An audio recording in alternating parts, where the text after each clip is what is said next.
ಮಳವಳ್ಳಿ ಪಟ್ಟಣದ ಶ್ರೀ ಬಸವೇಶ್ವರ ಪತ್ತಿನ ಸಹಕಾರ ಸಂಘದ ಆಡಳಿತ ಮಂಡಳಿ ಚುನಾವಣೆಯಲ್ಲಿ ಅರ್ಹರನ್ನು ಗೆಲ್ಲಿಸಿ ಬೆಂಬಲಿಸಿ ಅಭಿವೃದ್ಧಿಗೆ ಕಂಕಣಬದ್ಧರಾಗುವಂತೆ ನಿವೃತ್ತ ಪ್ರೊಫೆಸರ್ PM ಮಾದೇವಸ್ವಾಮಿ ಕರೆ.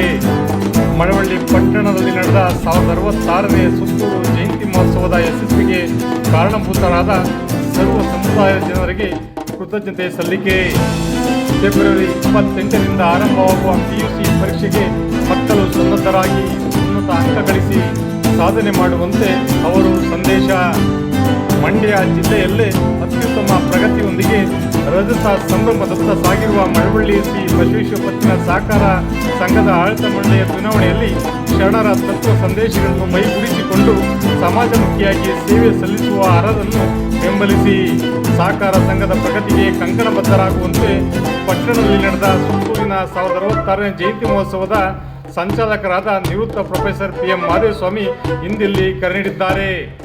ಈ ಸಂಬಂಧ ಪಟ್ಟಣದಲ್ಲಿ ಸುದ್ದಿಗಾರರೊಂದಿಗೆ ಮಾತನಾಡಿದ ಅವರು, ತಾಲೂಕಿನ ಸರ್ವ ಸಮುದಾಯಗಳ ಜನರ ಅಭೂತಪೂರ್ವ ಸಹಕಾರ ಮತ್ತು ಬೆಂಬಲದಿಂದ ಸುತ್ತೂರಿನ ಆದಿಜಗದ್ಗುರು ಶ್ರೀ ಶಿವರಾತ್ರಿ ಶಿವಯೋಗಿರವರ ಸುತ್ತೂರು ಜಯಂತಿ ಮಹೋತ್ಸವದ ಯಶಸ್ವಿಯಾಗಿದೆ. ಇದಕ್ಕೆ ಕಾರಣಭೂತರಾದ ಸರ್ವ ಸಮುದಾಯದ ಜನರಿಗೆ ಅವರು ಈ ಸಂದರ್ಭದಲ್ಲಿ ಕೃತಜ್ಞತೆ ಸಲ್ಲಿಸಿ ಪ್ರಸ್ತುತ ಶ್ರೀ ಬಸವೇಶ್ವರ ಪತ್ತಿನ ಸಹಕಾರ ಸಂಘದ ಆಡಳಿತ ಮಂಡಳಿಯ ಚುನಾವಣೆ ಕುರಿತು ಮಾತನಾಡಿದರು.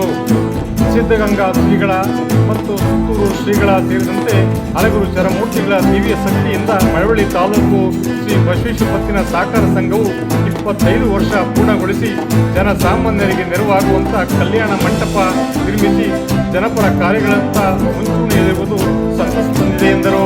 ರಾಜ್ಯ ಮಟ್ಟದಲ್ಲಿ ಶ್ರೀ ಬಸವೇಶ್ವರ ಸಹಕಾರ ಸಂಘ ಉತ್ತಮ ಹೆಸರು ಗಳಿಸಿದೆ.